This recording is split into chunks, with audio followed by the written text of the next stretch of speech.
अच्छा न्याय साहब, आज वजीर आजम साहब से मुलाकात हुई, क्या इसी इशू के ऊपर ये मुलाकात हुई है वजीर आजम साहब से? जी, वैसे लीगल टीम की मुलाकात आज हुई है, मैं उसमें था क्योंकि हमारे और भी केसेस होते हैं, हम हाई प्रोफाइल मैटर्स चल रहे हैं। उसामा सत्ती केस भी मैं कर रहा था, उसमें 780 हमने रिस्टोर कराई थी। नूर मुकद्दम केस भी है और भी हैं। तो उन्होंने एक तो लीगल टीम को ये कहा कि आप प्रोसिक्यूशन को जितना कितना मजबूत करें, अपनी प्रोसिक्यूशन को, कि कहीं भी कमजोरी नहीं होनी चाहिए। दूसरा उन्होंने कहा कि स्टेट के खिलाफ अगर कोई बंदा इस तरह हथियार उठाता है तो स्टेट को कमजोरी नहीं दिखानी चाहिए। एक बंदा सामने आके पिस्टल से फायरिंग कर रहा है और पुलिस एहलकारों पे कर रहा है, तो वो आप उस केस में आपने देखना है कि स्टेट के आर्गन को ललकारा गया है, स्टेट पे हमला किया गया है। तो एक एफआईआर है, एफआईआर में अगर कोई गिरफ्तार करने जाता है और इस्लामाबाद पुलिस भी साथ है, तो इस तरह का एक्शन अगर एक अक्यूज करता है तो उसके खिलाफ शायद कोई चीजें मीडिया पे ये भी चल रही हैं कि जी ये नेगेटिव किस्म की मनफी प्रोपेगेंडा है। तो उन्होंने कहा इस मनफी प्रोपेगेंडा को भी रोकें। और मैं तो आपको रूल ऑफ लॉ की बात करता हूँ, हमेशा आइन की बालादस्ती और कानून की हुक्मरानी की बात करता हूँ। और अब तो हम तो इस मूवमेंट का हिस्सा भी रहे हैं। तो उन्होंने कहा कि इसको आप उस नजर से देखें कि अगर स्टेट ने कमजोरी दिखाई और हम जो माफिया के खिलाफ इतने अरसे से काम कर रहे हैं, तो कई लोग हैं मनफी प्रोपेगेंडा जो हम इस काम से हमें रोकना चाहते हैं। लेकिन तो ऐसा आप मैं सवाल यह है कि वजीर जी आजम साहब खुद क्यों इतनी दिलचस्पी ले रहे हैं इस काम में? ये तो रियासत का काम होना चाहिए। ये तो किसी ने नहीं कहा कि अगर उन्होंने पिस्तौल निकाला, रियासती एहलकार को बट मारा या फायरिंग की तो उनको छोड़ दिया जाए। लेकिन रियासत अपना काम और कानून अपना रास्ता खुद बनाएगा। आपने एटीए की देखें दफात लगाई हुई है, प्राइम जी मिनिस्टर को इसमें इंटरवीन करने की क्या नहीं, जरूरत प्राइम है? मिनिस्टर देखे ना, प्राइम मिनिस्टर से लीगल टीम की और भी डिस्कशन हुई, लेकिन प्राइम मिनिस्टर ने ओवरऑल रूल ऑफ लॉ की बात की है कि मेरा एजेंडा जो है वो रूल ऑफ लॉ है। अगर एक बंदे ने अगर एक कोई बंदा अच्छा काम कर रहा है और पॉजिटिव काम कर रहा है, ठीक है, वो कोई भी हो, मैं हूं, आप हो, कोई भी हो, और इस तरीके से आके उसके खिलाफ नेगेटिव कैंपेन करना, और फिर जब उस नेगेटिव कैंपेन पे स्टेट एक्टिव होती है तो फिर वो स्टेट पे हमला कर दे। नहीं, आपकी बात ये तो देखिए, इस बात को तो कोई अभी जस्टिफाई नहीं काशिफ कर साहब सकता इसको कि इसको रियासती एक और एहलकार तना जब आपके एक सामने आ काशिफ जाए। साहब जी जी। काशिफ साहब एक इसको और तनाजर में देखें कि बीइंग प्रोसिक्यूटर जनरल, मैं इस बार का प्रेसिडेंट भी रहा हूं 2009 में, लायर मूवमेंट से आपसे मेरी मुलाकातें भी हैं। अगर हमने chief justice Islamabad high court पे वकील एम्प्टी हैंडेड थे, उनके ऊपर 780 लग गई, और मैं 2 साल से उस केस में पेश हो रहा हूँ। प्रोसिक्यूशन की तरफ से हमने उनके खिलाफ मुकदमे हैं, वो जेलें काट के आए हैं, उनके खिलाफ कंटेम्प्ट चल रही हैं। तो क्या मैं हूं, आप हो, कोई हो, no one is above the law. Absolutely sir, ये तो सवाल जी, ही नहीं, मेरा तो ठीक ये है ना। सवाल या नुक्ता ही नहीं है कि ये नहीं होना चाहिए। कानून को जी अपना रास्ता लेना चाहिए। जी एक जगह रियासत बिल्कुल। सामने आ गई, रियासत के जी सामने सरेंडर करना। हर शहरी, जो भी शहरी हो पाकिस्तान का, चाहे ताकतवर है कमजोर है, ये सिर्फ ताकतवर लोग ही हैं जो ये कर सकते हैं कि रियासत के सामने खड़े हो जाकर कहें कि मैं बंदूक निकाल लूंगा, पिस्तौल निकाल। और मैंने तो चीफ प्राइम और मिनिस्टर के इंटरेस्ट की बात कर आपके रहा हूं। पहले क्वेश्चन का मैं जवाब दे देता हूं, मुझे इस पे नहीं। अब हमारी रियासत ने एक बच्चे को हमला किया है, उसामा सत्ती को, ठीक है, वो, हेलो, जी जी। हाँ, अब रियासत की तरफ से हुआ है, उसमें एलीट फोर्सेस के लोग हैं हमारे, उसके लिए भी प्राइम मिनिस्टर इसी तरह था। उन्होंने इस केस में बकायदा मुझे इंस्ट्रक्शन थी कि ऐसे लोगों को नहीं छोड़ना। अब वो बच्चा था, उसको इन्होंने हत्ते हाथे इन्होंने उस बच्चे को मारा। उसके लिए जज साहब ने, एटीए कोर्ट ने उसकी 780 खत्म कर दी। मैंने उसको रिवीजन में मिस्टर जस्टिस मोहसिन कियानी और मिस्टर जस्टिस बाबर सतार साहब की कोर्ट से वो दोबारा रिस्टोर हो गई है। बिल्कुल ठीक तो है सर, लेकिन मेरा ये सवाल ठीक है था कि आखिरी जी। मुलाकात ऐसी पीएम से आपकी कब हुई थी, प्राइम मिनिस्टर साहब अभी से? अभी मेरी जी। कोई ऐसा अपना, जो मेरी अपॉइंटमेंट हुई थी उससे पहले ही हुई थी, उसके बाद में भी हुई है। नहीं, लेकिन कभी किसी पर्टिकुलर केस में ये उन्होंने बुलाया अभी हो? क्योंकि ऐसा पर, लग रहा है कि सरकार इस केस में खुसूसी दिलचस्पी ले रही है। नहीं नहीं, मैंने आपको सामा सत्ती का बता दिया है, नूर मुकद्दम केस का बता दिया है हमें और नूर मुकद्दम केस के लिए खसूसी इंस्ट्रक्शन थी कि ये देखें कि इसमें प्रोसिक्यूशन कमजोर नहीं होनी चाहिए, हमारा इम्तिहान है। वो जो दूसरा है, क्या नाम है, मिर्जा वाला केस, वो जो चल रहा है वीडियो वाला, उसमें खसूसी के ऐसे केसेस जो हैं, और खासकर बच्चों के साथ जो केसेस हैं, आप इनको प्रोसिक्यूशन बिल्कुल कहीं भी कमजोरी न दिखाए, वैसे भी नहीं दिखानी चाहिए। हर केस में मैंने एक बात बता दूं कि खान साहब रूल ऑफ लॉ पे कुछ भी कहते रहे लोग, उस पर कोई कंप्रोमाइज नहीं करते। मैं भी उनके साथ ही चल रहा, वो रूल ऑफ लॉ पे कंप्रोमाइज नहीं करते, चाहे उसका कोई जाती भी साथ ही बंदा बैठा हो, उसके खिलाफ भी अगर रूल ऑफ लॉ मूव में आता है तो वो उसकी भी कोई सिफारिश नहीं करते।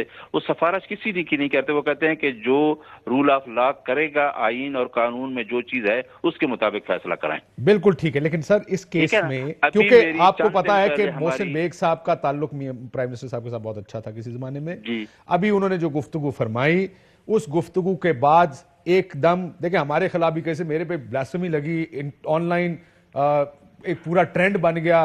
जब मैं गया FIA, उन्होंने कहा देखें जी आपको तो पता ही है इसमें कुछ नहीं हो सकता, दरखास्त देनी है तो दे दें।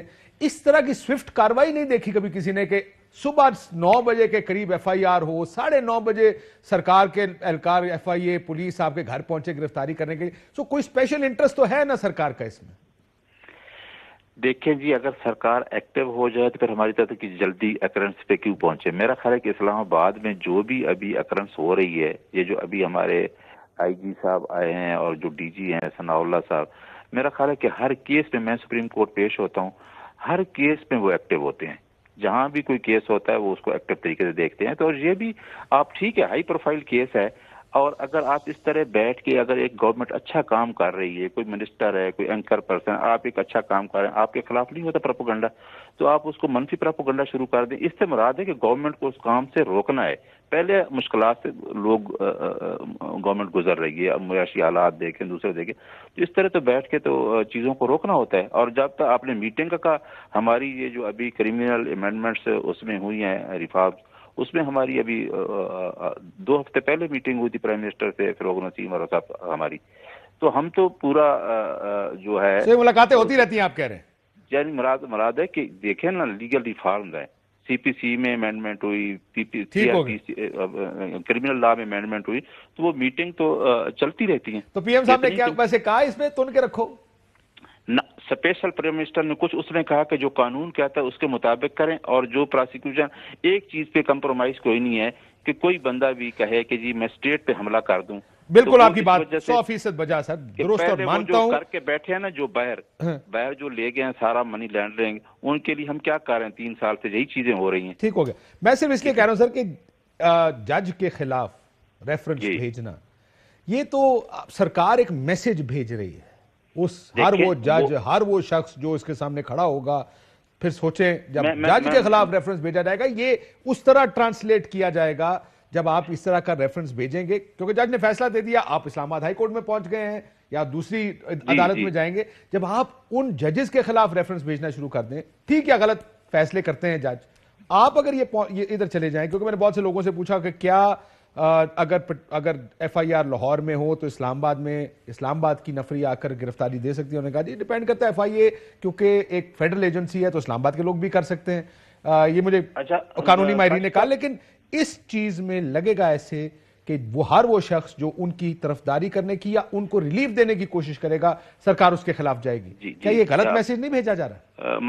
अच्छा काश साहब, आपने फैसला पढ़ लिया है एडिशनल डिस्ट्रिक्ट जज का? बिल्कुल मेरे सामने पढ़ा है सर। पढ़ा है, बिल्कुल। अच्छा, इसका अगर पैरा नंबर 4 पढ़े ना, अब सर पहले पैरा नंबर 2 भी पढ़ लेना। उन्होंने कहा 10 मिनट बाहर खड़ा रखा, बैलेफ हमने भेजा उसको, 10 मिनट बाहर खड़ा रखा, कुछ नहीं किया। रजिस्टर मांगा, डेली रजिस्टर किसी ने नहीं दिया उसको। FIR की कॉपी मांगी, वो नहीं दी।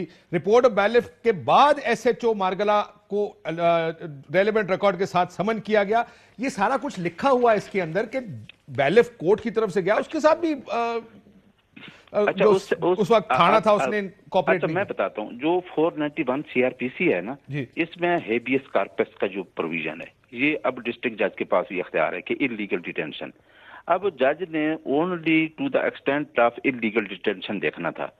अब अगर उसके साथ पास डेटा प्रोड्यूस हो जाता है तो वो मसला डिस्पोज ऑफ हो जाता है। और जज साहब ने ये लिखा है कि FIR ने प्रोवाइड कर दी और उसको मैं डिस्पोज कर रहा हूँ। अब ये मेरा मैंडेट नहीं है, जुरिस्डिक्शन बनती है ATS की, ATA कोर्ट की, ठीक है, एंटी टेररिस्ट कोर्ट की। अब उसके बाद ऑब्जर्वेशन देना कि ये रेड ही इलीगल था, ये जो मैं डायरेक्शन करता हूँ पुलिस को कि इन अकॉर्डेंस विद लॉ, अगर एक्यूज्ड की तरफ से कोई एप्लीकेशन आई है या अगर आनी है तो उस पर एक्शन करें और उसके खिलाफ फलां के खिलाफ ऐसा शो। ये मैंडेट तो 491 का है ही नहीं। 491 का तो टोटली इलीगल डिटेंशन का मैंडेट है।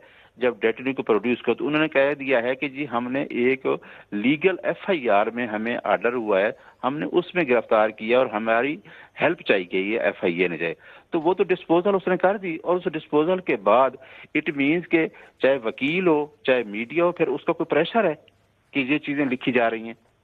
किसका प्रेशर है? कौन इतना ताकतवर है जिसके ऊपर जो इतना प्रेशर? मुराद है कि अक्यूज ही होगा ना, कि अक्यूज ने अगर ये चीजें लिखी हैं और सेम डे 4 सर देखें, मैं यही तो आपसे बात कह है। रहा हूं, जो आप मेरी बात का को रीइंफोर्स करें कि आप कह रहे हैं कि अगर जज ने ये लिख दिया इसका मतलब है कि कोई प्रेशर उस पर डाल रहा है। मैं ये कह रहा हूं आपके एक्शन को, राज की मुलाकात को, रेफरेंस को भी इसी तरह ट्रांसलेट किया जाएगा कि प्रेशर डाला जा रहा है हर उस शख्स पे जो इस केस के ऊपर कोई रिलीफ देने की कोशिश करे। नहीं, वो मुझे उन्होंने कहा है कि आप एडमिनिस्ट्रेटिव साइड पे आप देखें, कोई हुकूमत नहीं कर रही। मैं इसको administrative side being advocate general देखूंगा कि अगर ये जो मैंने देखा है इस फैसले में, तो इसके लिए हम इस्लामाबाद के ऑनरेबल चीफ जस्टिस को अप्रोच कर सकते हैं कि जी ये मैंडेट था और ये जो फैसला लिखा गया आप इस तनाजर में देखें कि ये जो जजमेंट है ये बैश नहीं है।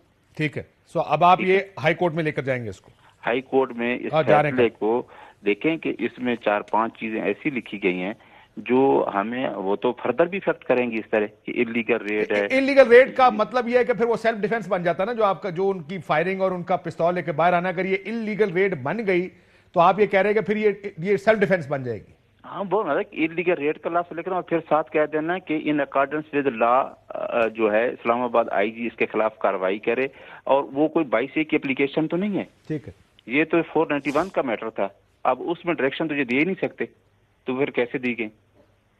बिल्कुल ठीक है। सो आप इसके खिलाफ अब उनके खिलाफ रेफरेंस भी दायर करेंगे और आगे कार्रवाई भी होगी, और आप ये कह रहे हैं कि प्राइम मिनिस्टर ने तुन के रखने का कोई आपको टास्क वगैरह नहीं दिया? नहीं, उसने नहीं ऐसी बात कही, ऐसी बात नहीं की। अहम तरीन खबरें अब एक क्लिक की दूरी पर, हर लम्हा बाखबर रहने के लिए सब्सक्राइब करें हमारा YouTube चैनल। अपने मोबाइल फोन से मुल्की और बैनुल अक़वामी अहम खबरों तक रसाई के लिए डाउनलोड कीजिए मोबाइल ऐप। बामसूख जराए से मुसद्दिका खबरों, तज्जियों और तबसरों से मुस्तफीद होने के लिए विजिट कीजिए पाकिस्तान की सबसे बड़ी न्यूज वेबसाइट। ARY न्यूज पहुंचा रहा है खबरें सबसे पहले आप तक, ताकि आप रहें हर लम्हा बाखबर।